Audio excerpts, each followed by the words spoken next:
Olá pessoal, nossa aula de hoje será sobre vacina. Então vamos começar respondendo a pergunta sobre o que é vacina.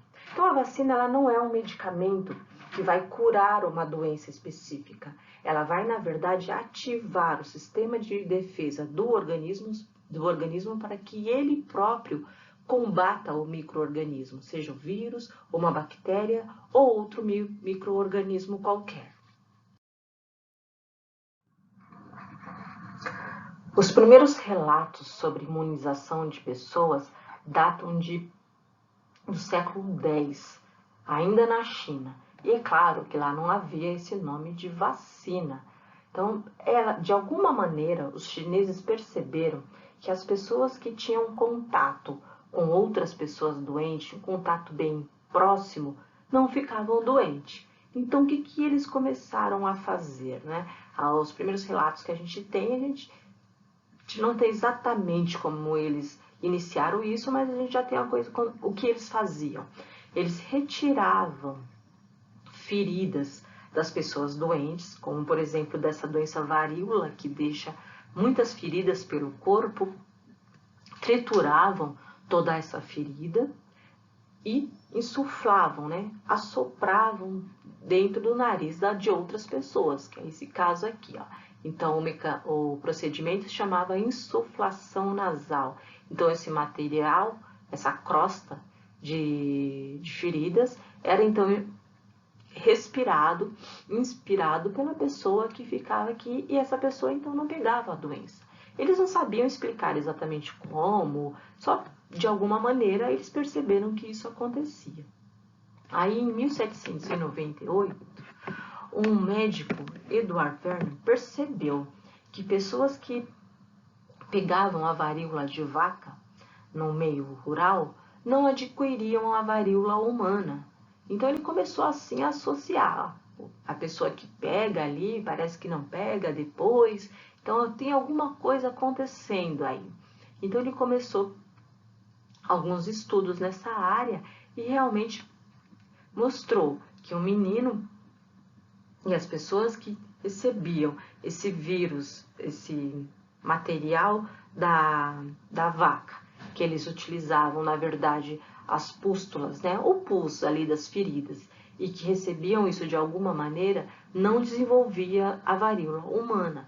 Ainda não eram, eles não tinham esse nome de vacina. Eles só percebiam que era um procedimento médico e que funcionava, né? Então aqui dois meninos, um menino entre aspas não imunizado e o outro não imunizado e o outro imunizado. Um desenvolveu a varíola e o outro não. A varíola é uma doença bastante dramática, né? Porque ela deixa marcas pelo corpo todo quando a pessoa não morre.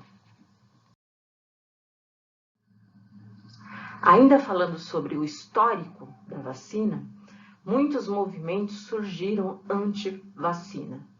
Aqui no Brasil, houve até uma revolta bastante estudada em história, que vocês já devem ter visto. Então, as pessoas, por, entre aspas, fake news, né, por mentiras espalhadas, às vezes realmente por fatos que aconteceram, tinham medo de tomar a vacina. Então, um dos fatos era o que eu já comentei com vocês.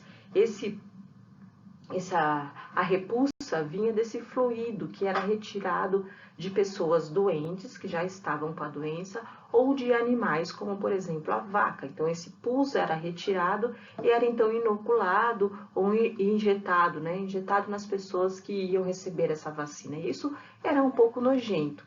E percebeu-se também um outro fator que fez com que esses movimentos anti-vacinas crescesse, foi que as pessoas que recebiam a vacina, pouco tempo depois, alguns anos ou meses, adoeciam novamente. Porque, na verdade, eles desconheciam o mecanismo de funcionamento dessa vacina, né? Da inoculação do antígeno no organismo da pessoa. Então, depois de algum tempo dessa inoculação, da vacina, algumas pessoas diminuíam a quantidade de anticorpos e acabavam ficando doentes de novo mesmo. Hoje já se conhece bem esses mecanismos, tanto que nós temos algumas vacinas que a pessoa precisa tomar 1, 2, às vezes até 3 doses ao longo de toda a vida, para que realmente ela fique imune daquela doença. Caso ela venha adquirir ou entrar em contato com o vírus ou com a bactéria, não fique doente. Então, naquela época, como não se conheciam esses mecanismos, as pessoas ficavam confusas e criavam-se teorias de conspirações aí com bastante facilidade. Na verdade, o nome vacina só surgiu com Louis Pasteur, que acabou salvando o menino que foi mordido por um cão que estava com raiva, que é uma doença bastante grave. Ele injetou um fluido que ele retirou de um coelho infectado nesse menino, fez algumas doses em períodos diferentes. Esse menino não desenvolveu a doença, não teve a raiva. Então, em homenagem ao médico anterior que eu comentei com vocês, Louis Pasteur batizou esse procedimento com o nome vacina e veio a publicar na Academia de Ciência. Ele já era cientista bastante conhecido na época, então foi a partir daí realmente que nós podemos dizer que o nome vacina surgiu, tá? Então aqui alguns gráficos mostrando como a quantidade, a incidência de algumas doenças começaram a diminuir e até mesmo desaparecer depois da introdução de algumas vacinas, como o caso da poliomielite, que era uma doença tão grave que a pessoa desenvolvia diversos tipos de deficiências motoras ou até morria. Então, com a introdução da doença, os casos foram diminuindo, tanto que, pelo menos no Brasil hoje, não se ouve mais falar em poliomielite. A mesma coisa aconteceu com sarampo. Nós começamos hoje a ouvir relatos de sarampo por causa do problema de fronteira com a Venezuela, um país onde não há uma disseminação tão grande de vacinas, por N fatores. Esses venezuelanos começaram a entrar no Brasil e trouxeram o vírus novamente. Mas a população que voltar a se vacinar, que aí não vai haver então essa disseminação pelo país, porque já há uma vacina aí em produção e é bastante eficiente. Então vamos ver como as vacinas funcionam no organismo. Ao receber a vacina, você recebe, junto com adjuvantes, os antígenos dos micro-organismos, partículas, partes ou até o micro-organismo inteiro, que vai despertar o sistema imune. As suas células de defesa, ao se despertarem, elas vão começar a produzir anticorpos contra esses antígenos, que vão estar ou mortos ou são só pedaços do micro-organismos. E essa produção vai se dar de maneira mais lenta, né? Então, por isso que é necessário que esses antígenos, esses que vocês estão recebendo com a vacina, estejam mortos ou atenuados, para não gerar a doença. Então, quando o seu organismo entrar em contato novamente com a doença, com o micro-organismo capaz de provocar a doença, de uma pessoa que pegou de uma pessoa doente ou de outra maneira qualquer, o seu sistema de defesa rapidamente vai agir. Então, não vai dar tempo para que esse micro-organismo entre no seu corpo, se estabeleça, se reproduza, porque os anticorpos produzidos vão rapidamente se ligar a esses micro-organismos para defender o seu corpo, e as células de defesa também vão se despertar, vão guardar essa memória que ela teve quando ela tomou a vacina com esses antígenos. Ela guarda essa memória imune e ela vai se despertar rapidamente e já vai acionar aí todo o sistema de defesa do corpo, não deixando que esse organismo, esse micro-organismo, progrida até gerar a doença na pessoa. Aqui é o exemplo de uma célula de defesa. Isso aqui é uma cultura de laboratório, uma célula de defesa perseguindo uma bactéria. Aqui são células sanguíneas em volta dela. Então, ela vai perseguir até englobar essa bactéria, ou fagocitar, que é o nome técnico. E a partir disso, dentro da célula de defesa, essa bactéria é morta por enzimas e substâncias que agem, que têm essa função de matar os micro-organismos.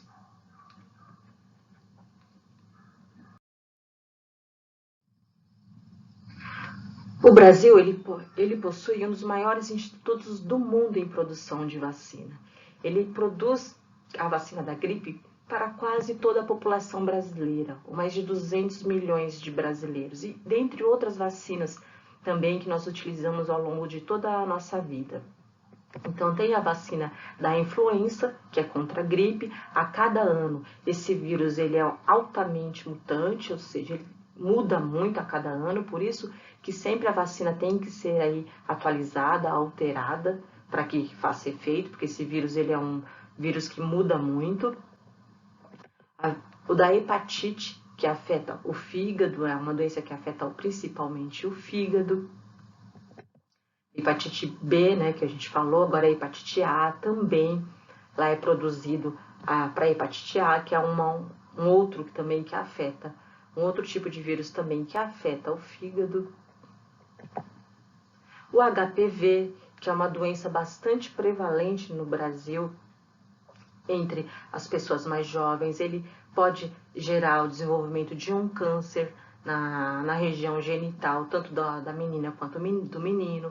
Hoje existem vários tipos de HPV e aí há as vacinas para o tipo 6, 11, 16 e 18 que vocês podem tomar, que é importante isso, mesmo que você não tenha relação sexual, é importante que você se previna disso, porque é um vírus bastante prevalente no Brasil.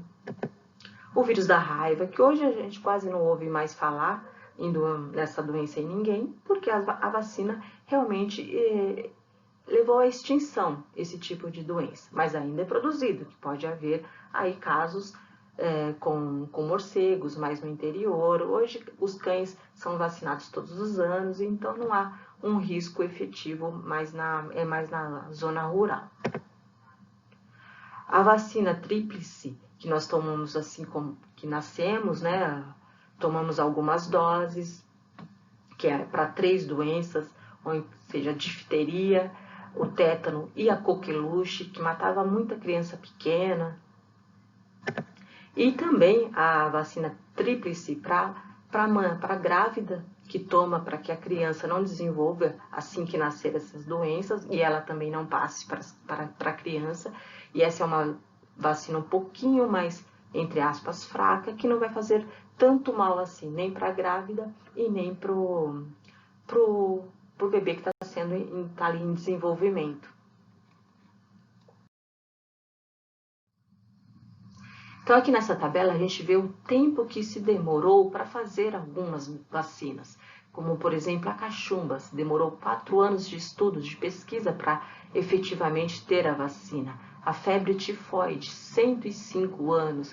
A catapora, 42 anos. E outras aqui embaixo que ainda estão em estudo. A malária, a tuberculose, a dengue, que acontece tanto, acomete tanto o Brasil. Zika, que a gente teve uma endemia aí no Nordeste e um pouco aqui em São Paulo, a AIDS, que há 37 anos se estuda e ainda não conseguiu chegar numa vacina, que é um vírus bastante complexo, porque a produção da vacina também depende do tipo de organismo que você está estudando ali. E o Covid-19, o responsável por essa pandemia que nós estamos vivendo este ano, que está com 5 meses de estudo e que esperamos que até o final do ano a vacina saia. Agora vamos ver como as vacinas são produzidas e a importância que tem de se manter pesquisas nessas áreas, que é uma área tão sensível aqui no Brasil, doenças infecciosas, que é para onde tem que ser realmente dirigida a maioria das pesquisas. Então, primeiro, o pesquisador, ele vai tentar entender esse vírus, ou essa bactéria, ou esse micro-organismo, seja qual for ele. Então, vai primeiro tentar estabelecer uma cultura em um laboratório desse vírus. Não adianta nada ter milhares de pessoas doentes e ele não conseguir isolar esse vírus para entender o seu funcionamento, o seu metabolismo, os seus alvos, suas células-alvo, por exemplo, quais os órgãos que esse vírus ou essa bactéria afeta mais as pessoas. Então, isso às vezes leva bastante tempo, dependendo do vírus, porque ele vai ter que montar um esquema de que esse vírus se adapte dentro do laboratório, seja em cultura de células humanas ou células animais, seja em cultura de ovos. O Butantan trabalha bastante com ovos, ele cultiva os vírus bastante em ovos. As bactérias são mais fáceis de cultivar, já tem procedimentos, padrões bastante eficientes na cultura de bactéria, mas o pesquisador vai durante muito tempo estudar como funciona, quais os mecanismos de entrada no organismo, qual o metabolismo, como esse vírus, essa bactéria se multiplica e etc. Então, a pesquisa básica é muito importante. Depois disso, então ele vai isolar esse vírus e essa bactéria.